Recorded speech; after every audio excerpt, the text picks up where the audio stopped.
유대 여러 종파 가운데 바리새파가 있습니다. 이 바리새파 안에서도 율법을 해석하는 것이 조금 나뉘었습니다. 바리새파 내에서 쌍벽을 이루는 힐렐 학파와 샴마이 학파가 있었습니다. 샴마이는 율법을 문자 그대로 엄격하게 지켜야 된다는 주장을 펼쳤고, 힐렐은 보다 융통성 있게 율법을 해석하는 편이었습니다. 한 이교도가 샴마이를 찾아가 자신이 한쪽 발로 서 있는 동안 모든 율법을 가르쳐주면 내가 유대교로 개종하겠습니다 라고 이렇게 말을 하자, 샴마이는 손에 가지고 있었던 건축용 나무 자를 가지고 그 사람을 때리려고 하니까 그 이교도 청년이 뛰쳐나아갔습니다. 이교도 청년은 여기에서 포기하지 아니하고 힐렐을 찾아갔습니다. 그리고 똑같이 말했습니다. 그러자 힐렐은 이렇게 대답합니다. 당신 자신이 싫어하는 일을 이웃에게도 하지 말라는 것이 유대교 율법의 전부일세. 나머지는 그것에 대한 설명일 뿐이지. 이제 가서 공부를 하시게나. 이렇게 말했다고 합니다. 자, 율법을 한쪽 발을 들고 서 있는 동안에 다 설명할 수 있느냐 없느냐, 아주 극명한 두 학파의 입장을 대조적으로 보여주고 있는 바벨론 탈무드의 한 구절입니다. 당시 유대 랍비들은 이 모세 오경 안에는 총 613개의 계명이 있다고 생각을 했습니다. 하지 마라, 하라. 이 많은 계명들 중에서 하라고 말씀하신 긍정 명령이 248개, 하지 말라고 말씀하신 부정 명령이 365개가 있다고 생각을 했습니다. 그런데 600개가 넘는 모든 계명을 기억하면서 지킨다는 것은 상당히 힘들고 어렵습니다. 지키기 어려울 뿐만 아니라 이것을 뭔가 체계적으로 쉽게 요약하고 설명할 수가 있어야 되는데 이것도 어렵습니다. 그래서 쉽고 핵심적인 율법이 무엇인지 그렇게 요약할 수 있는 가장 중요한 계명이 무엇이냐, 이것을 놓고 유대 랍비들은 치열한 토론을 벌였습니다. 그리고 그 많은 계명들을 요약하기 위해서 노력했습니다. 아까 말씀드린 힐렐이라는 사람은 당신이 싫어하는 것을 다른 사람에게 강요하지 말라, 이것이 율법의 핵심이라고 주장했고, 또 아키바라는 랍비는 내 이웃을 내 몸처럼 사랑하는 것이 율법의 핵심이라고 주장을 했습니다. 이렇게 율법을 해석하는 유대 종교 지도자들 사이에 논란이 되고 있었던 질문을 서기관이 예수님께 던졌습니다. 28절, 모든 계명 중에 첫째가 무엇이니까? 가장 중요한 계명, 가장 근본이 되는 계명, 가장 핵심적인 계명이 무엇인지 질문한 것입니다. 이 사람의 질문은 예수님을 넘어뜨리고 예수님을 책잡기 위한 부정적인 질문이 아니라 정말로 궁금했기 때문에 알고 싶어서 드린 질문이었습니다. 왜냐하면 지금 많은 사람들이 예수님을 공격하기 위해서 난해한 질문을 던졌는데 여기에 대해서 예수님께서 너무나 지혜로운 대답, 너무나 놀라운 대답으로 말씀하시게 되자 평소 랍비들 사이에서 논란이 있었던 가장 중요하고 핵심된 계명이 무엇인지 이것을 질문했던 것입니다. 그러자 예수님은 어떻게 반응하십니까? 예수님은 쉐마라고 우리가 알고 있는 신명기 6장 4절과 5절을 인용하시면서 이렇게 말씀하셨습니다. 예수께서 대답하시되 첫째는 이것이니 내 마음을 다하고 목숨을 다하고 뜻을 다하고 힘을 다하여 주 너의 하나님을 사랑하라 하신 것이요 둘째는 이것이니 내 이웃을 내 자신과 같이 사랑하라 하신 것이라. 하나님을 사랑하라 그랬습니다. 마음, 목숨, 힘, 뜻, 이러한 단어들을 예수님께서 말씀하셨는데, 이것은 인간에게 주어진 모든 힘과 능력을 다하여 하나님을 사랑하라는 이러한 말씀입니다. 여기까지는 오케이입니다. 그런데 예수님의 답변 가운데는 둘째는 이것이니 라고 언급하신 부분입니다. 질문자가 뭐라고 질문했습니까? 모든 계명 중에 첫째가 무엇입니까? 이렇게 질문했는데, 첫째는 하나님 사랑이요 둘째는 이웃 사랑이니라. 예수님께서 이렇게 답변하신 거예요. 예수님이 성품이 좋으셔가지고 친절하시기 때문에 첫 번째와 두 번째를 언급하신 것일까요? 그럴 수도 있겠지요. 그러나 예수님께서 두 번째 계명까지 언급하신 이유는 예수님의 인품 때문이 아니라 첫째 계명과 둘째 계명이 뗄 수 없는 불가분의 관계를 맺고 있기 때문입니다. 동전의 앞뒤면처럼 하나님을 사랑하는 첫째 계명과 이웃을 사랑하는 둘째 계명이 뗄래야 뗄 수 없는 계명이기 때문에 예수님께서 이 두 번째 계명까지 대답을 하신 것입니다. 예수님의 대답을 듣게 된 서기관, 동의하는 반응을 보였습니다. 32절과 33절에 기록된 서기관의 반응을 보십시오. 하나님을 사랑하는 것과 또 이웃을 자기 자신과 같이 사랑하는 것이 전체로 드리는 모든 번제물과 기타 제물보다 나으니이다. 이렇게 반응하고 있습니다. 여러분, 서기관이 말하고 있는 것을 보면 예수님의 말씀을 그대로 반복하고 있는 것처럼 보입니다.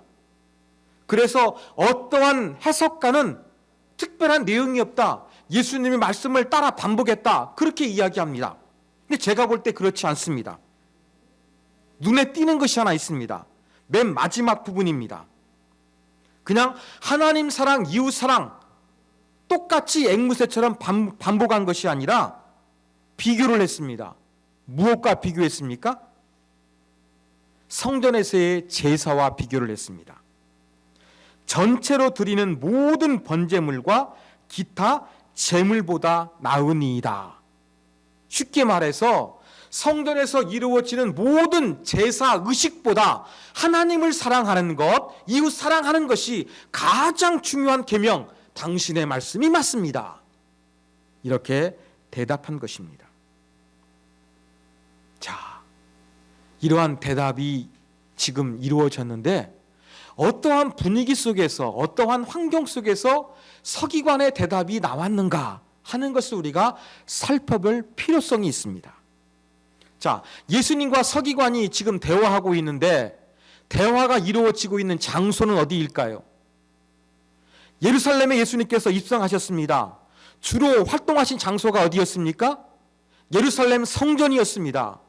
지금까지 강해를 통해서 살펴본 내용대로 여러 질문과 대답이 이루어지고 있는 장소는 틀림없이 예루살렘 성전 안이었습니다. 성전 안에서 가장 중요한 것이 무엇입니까? 하나님께 제사 드리는 것이었습니다. 그리고 성전에는 누가 있습니까? 제사 드릴 때 어떤 사람이 중요합니까? 대제사장, 제사장들이 중요하지 않습니까? 종교 지도자들이 중요하고 성전에는 아마 유대 종교 지도자들이 있었을 것입니다. 제사를 가장 소중히 여기는 성전 안에서 그 제사 의식을 행하고 있는 제사장들 앞에서 서기관이 지금 무엇이라고 말을 한 것입니까? 지금 우리가 함께 모여 있는 성전에서 가장 중요한 기능이 제사를 드리는 것인데 이 제사보다 율법의 핵심은 하나님을 사랑하는 것이요 이웃을 사랑하는 것입니다 라고 말하는 것이었습니다. 이것은 매우 대담한 고백인 것입니다. 그리고 지금까지 질문 던진 분위기를 살펴보십시오.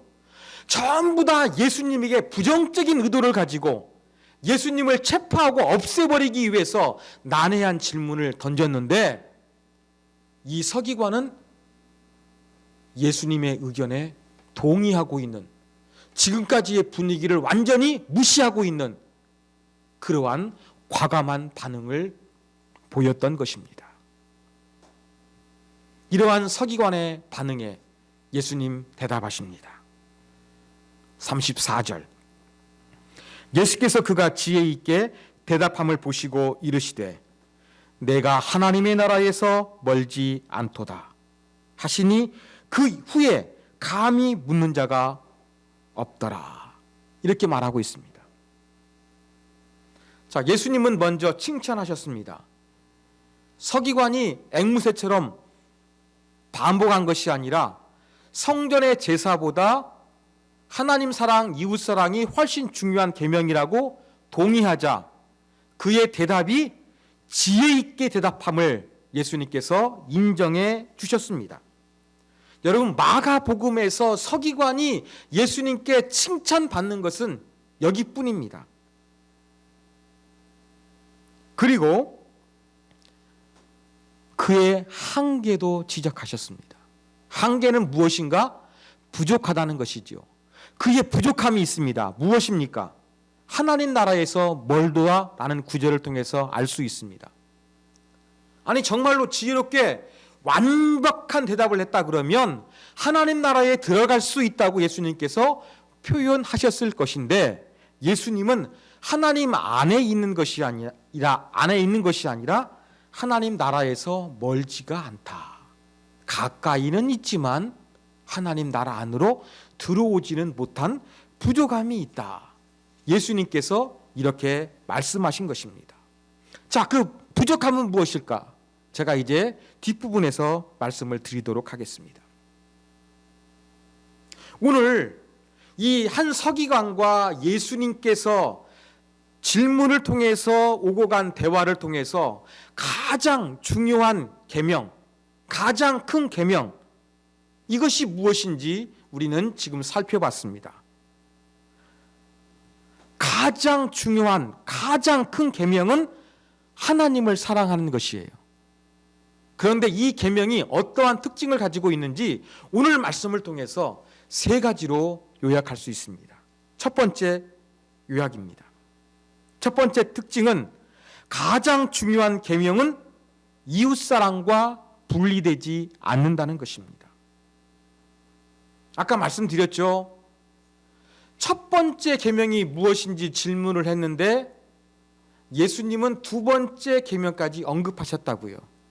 예수님께서 친절하신 성품을 가졌기 때문에 두 번째 계명까지 말씀하신 것이 아니라 첫째 계명과 둘째 계명이 동전의 앞뒤면처럼 뗄래야 뗄 수 없는 불가분의 관계이기 때문에 예수님께서 두 계명을 모두 말씀하신 것입니다. 하나님 사랑은 이웃 사랑을 통해서 증명이 되고 표현이 됩니다. 이웃 사랑은 하나님의 사랑 때문에 가능한 것입니다. 그런데 이렇게 하나님의 사랑과 이웃 사랑을 분리해버리는 사람이 너무 많습니다. 하나님을 사랑하는 것은 정말 열심히 해요. 코로나가 퍼져도 막 믿음으로 하나님을 예배해야 한다고 마스크 안 쓰고 기도하는 사람도 있습니다. 코로나 때문에 교회 안 가는 사람들을 하나님을 사랑하지 않는 자처럼 정죄하는 사람도 많습니다. 하나님을 정말로 사랑하는 것 같은데 그 주변 사람들에 대해서는 사람들을 무시합니다. 거친 욕설을 합니다. 사람들을 이간질시킵니다. 이런 모습이 있으면 하나님을 정말로 사랑하지만 이웃 사랑하지 않고 있는 예수님의 말씀과 전혀 다른 모습이 나타나고 있는 것입니다.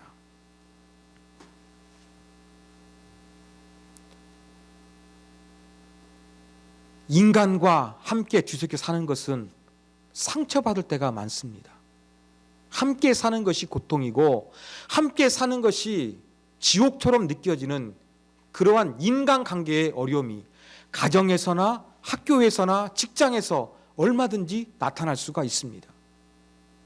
이러한 것들을 경험하게 되면 그냥 관계를 회피합니다. 신앙이 있는 사람은 하나님만을 사랑하려고 하고 이웃을 사랑하지 않으려고 합니다. 그래서 예배를 드리고 성경을 읽고 기도하고 찬양하는 이 종교적인 행동은 열심히 하지만 봉사하고 섬기고 사랑하는 이러한 일들 가운데는 거부하고 멀리하는 그러한 그리스도인들이 많이 있습니다. 아니 어쩌면 그러한 모습이 바로 저와 여러분의 모습일 수도 있습니다.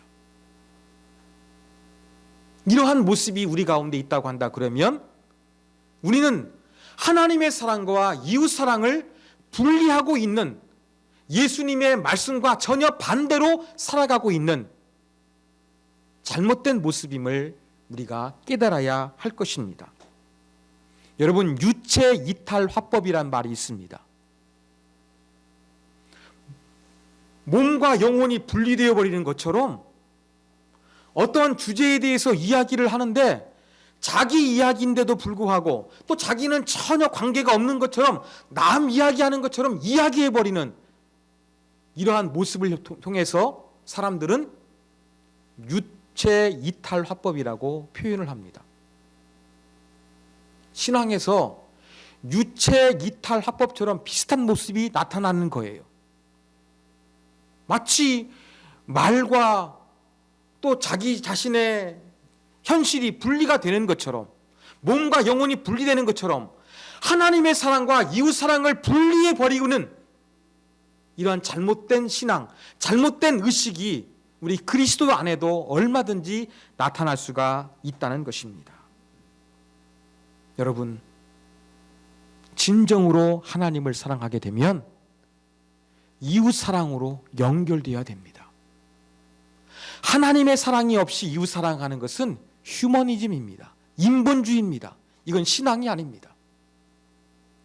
그래서 첫 번째가 하나님의 사랑이요. 그 하나님의 사랑이 있다고 한다 그러면 자연스럽게 인간을 사랑할 수밖에 없는 것이 진정한 하나님에 대한 사랑입니다.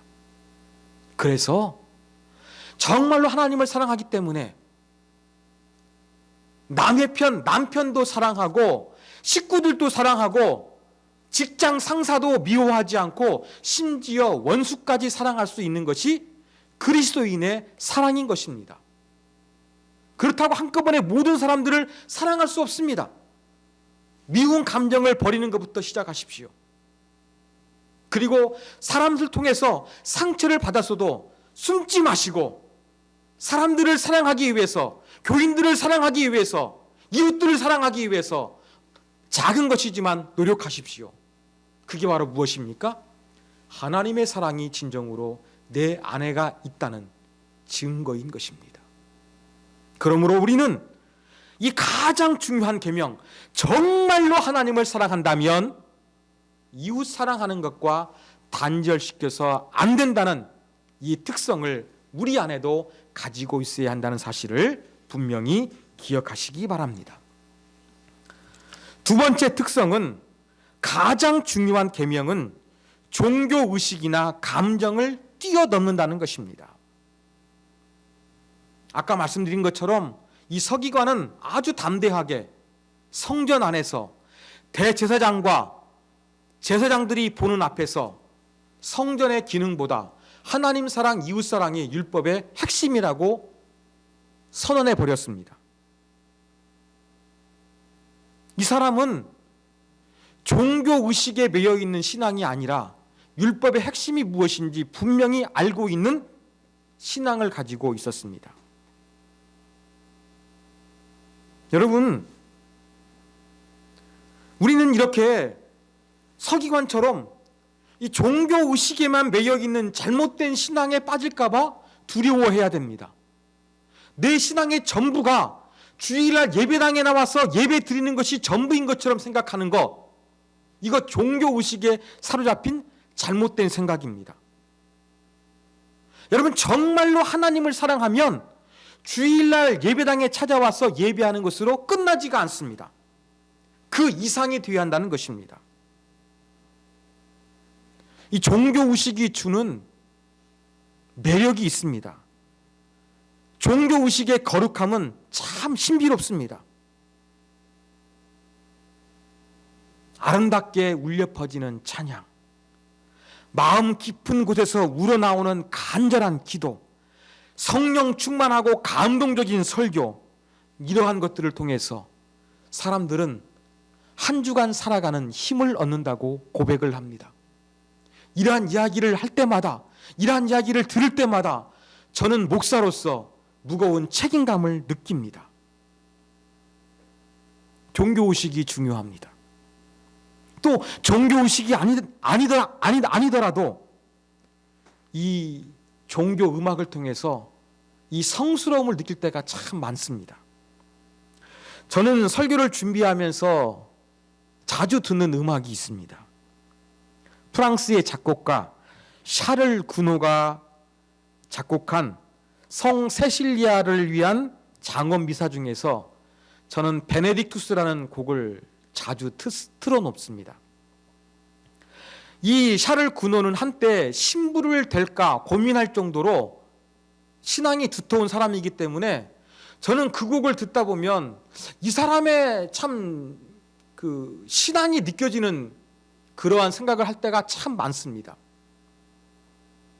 여러분, 이렇게 이 종교 의식을 통해서 인간의 마음이 정화되고 뭔가 종교의 기능, 성스러운 그러한 신비감을 느끼는 통로가 됩니다. 아까 말씀드린 좋은 이 클래식 음악도 그러한 역할을 합니다.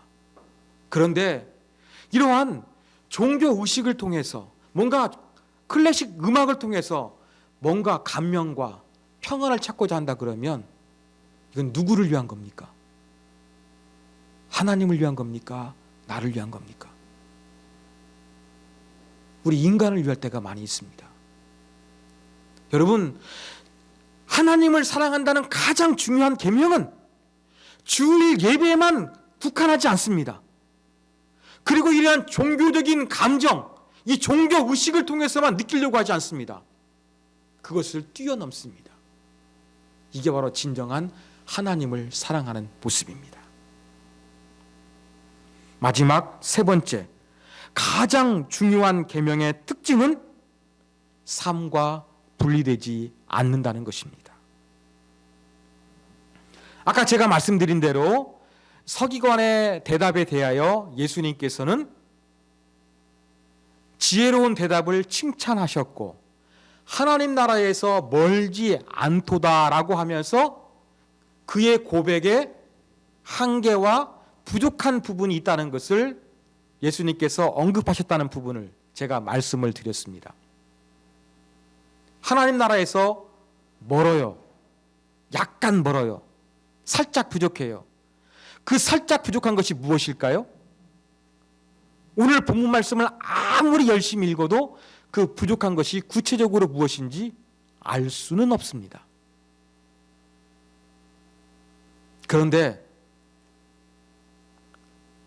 그것을 유추해 볼 수는 있습니다. 자, 서기관이 성경을 이해하는 지식적인 측면에서 부족함이 있었습니까? 율법의 핵심이 무엇인지, 가장 중요한 계명이 무엇인지 놓치고 있었습니까? 아닙니다. 그는 신학적으로는 문제가 없었습니다.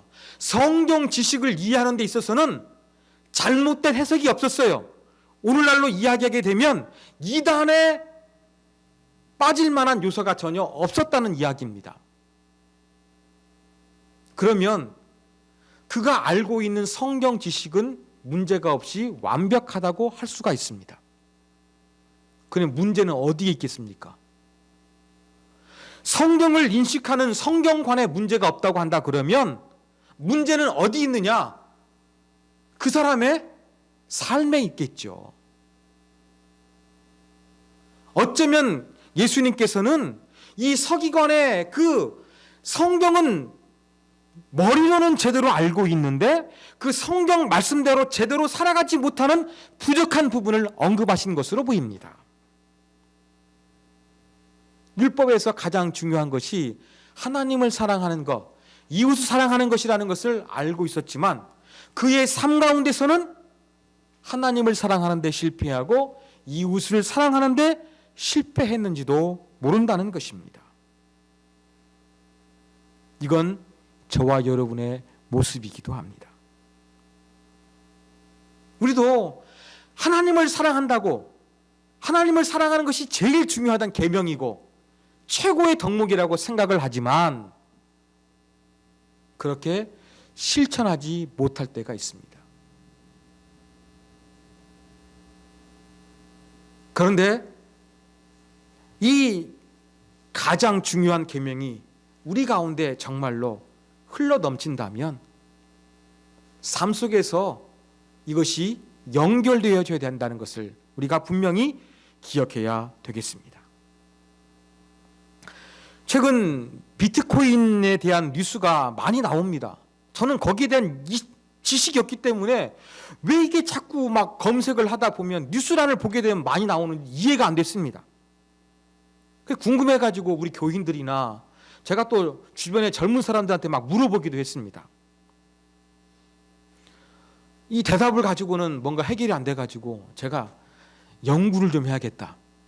그런 마음 먹었는데 하지는 못했습니다.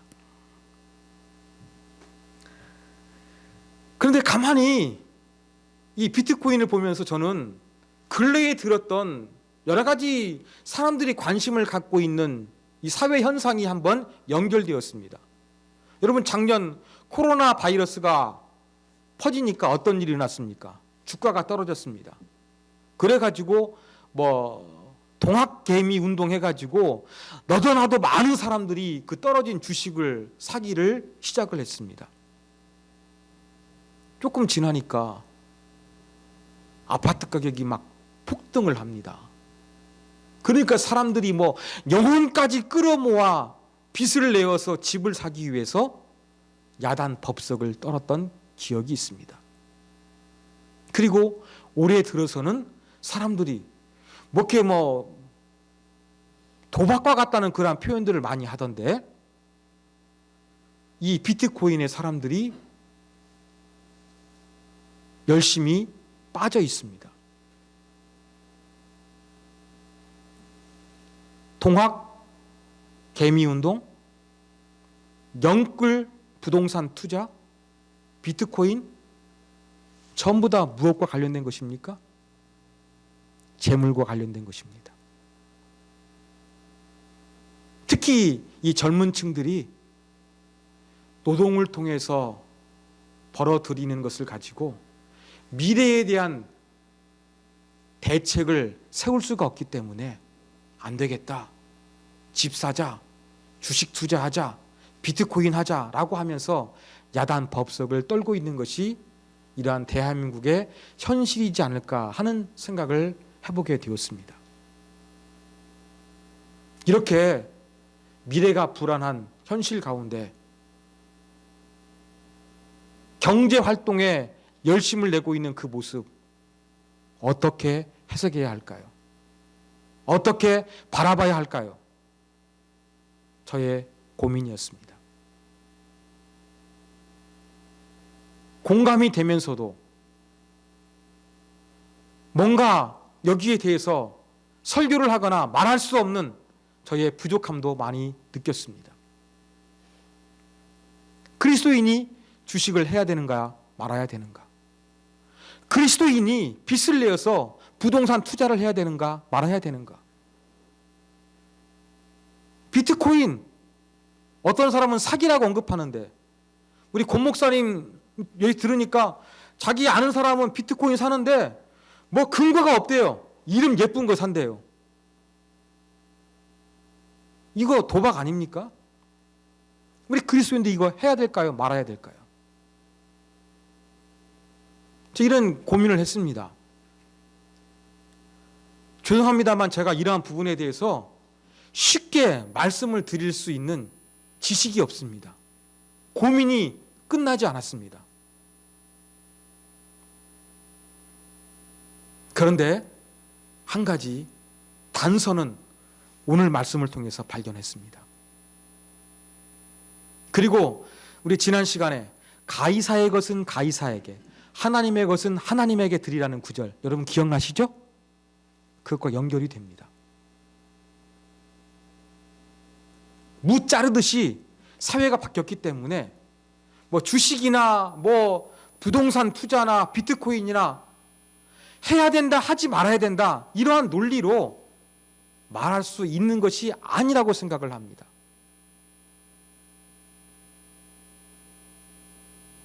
해도 되고 안 해도 됩니다. 나는 정말로 하나님을 사랑하기 때문에 조금 가난하더라도 신앙을 최우선으로 살겠다. 좋습니다. 나는 하나님을 믿어도 그래도 조금 경제적으로 넉넉해서 좀 근심 걱정 없고 남에게 베풀며 살면 좋겠다. 그래서 나는 좀 투자 좀 해야겠다. 좋습니다. 어느 것을 선택하든지 여러분의 자유입니다. 그러나 그 안에서 가져야 될 것은, 가장 중요한 것은 무엇입니까? 하나님을 여전히 사랑하고 있느냐? 정말로 하나님을 사랑하고 있느냐? 그것이 있으면 된다고 저는 생각을 합니다. 사랑하는 여러분, 저는 하나님을 사랑하는 것이 삶과 분리되지 않는 것이라고 말씀을 드렸습니다. 현대인들이 가장 중요하게 여기고 있는 것, 그것이 경제적인 것이라고 할지라도 하나님을 사랑하는 마음을 잃지 않으시기를 바랍니다. 뭔가를 해도 좋고 안 해도 좋습니다. 그 안에서 하나님의 영광을 위하여, 하나님의 아름다운 이름을 위하여, 하나님의 나라를 위하여 여러분들이 그 진정성이 있으면 저는 그것이 가장 중요한 것이라고 생각을 합니다. 율법의 핵심이 무엇입니까? 하나님을 사랑하고 이웃 사랑하는 것입니다. 이것은 추상적인 것이 아닙니다. 종교 활동이 아닙니다. 하나님의 사랑은 인간을 사랑하는 것과 연결되어 있습니다. 또한 하나님의 사랑은 종교적인 의식이나 종교 감정에 빠지는 것이 아닙니다. 그 이상입니다. 그리고 하나님을 사랑하는 것은 우리의 실제적인 삶에서 연결되어지고 나타나야 한다는 말씀, 이 말씀을 기억하시면서 여러분의 삶의 자리에서 하나님을 사랑하는 증거들을 밝히시고 흘러보내시는 진정한 예수님의 제자가 되기를 주님의 이름으로 부탁드립니다.